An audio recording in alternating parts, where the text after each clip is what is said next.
Hello বন্ধুরা, তো আবারও চলে এলাম তোমাদের সাথে একটা মায়ের পূজার ব্লগ ভিডিও শেয়ার করতে। তো কালকে তো ছিল কৌশিকী অমাবস্যা। তো কৌশিকী অমাবস্যা তো ভাদ্র মাসেই পড়ে। তো এই অমাবস্যাতে না এখানে দেখো মানে আমাদের ক্লাবে পুজো প্রত্যেক অমাবস্যাতেই হয়, এই অমাবস্যাতেও হয়েছে। তো এখানে সব রেডি হয়ে গেছে আর ঠাকুরমশাই অলরেডি এখানে এসে পুজোতে বসে গেছে। আর আজকের এই অমাবস্যাতে না মানে কসবাকালী মন্দিরে নাকি 2 দিন ব্যাপী মেলা পূজা চলে, কিন্তু আমার কখনো যাওয়া হয়ে ওঠেনি। আর এখানে সবাই দেখো মায়ের পূজা দেখছিল বাইরে দাঁড়িয়ে।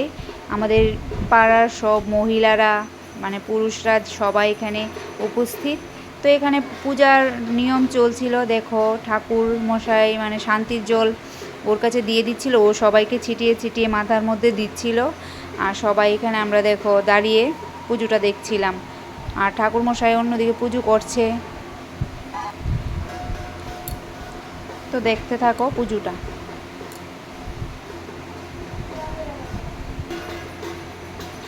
তো ফাইনালি এখানে মায়ের পুজো শেষ। মায়ের সঙ্গে এখানে শিব বাবাও আছে, প্রত্যেক সোমবারে এসে এখানে আমি পুজো দিয়ে যাই।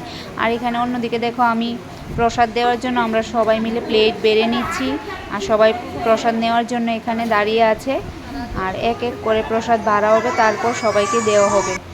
তো অনেকগুলি প্লেট বাড়া হয়ে গেছে, কিন্তু সব প্রসাদ দিতে হয়তো আস্তে আস্তে সবার প্লেটের মধ্যে, তো একটু সময় লাগছিল।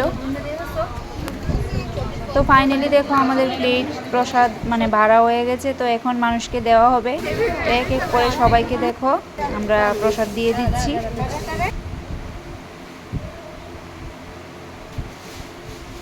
তো প্রসাদ দিতে দিতে অনেকটা সময়ই লেগেছিল।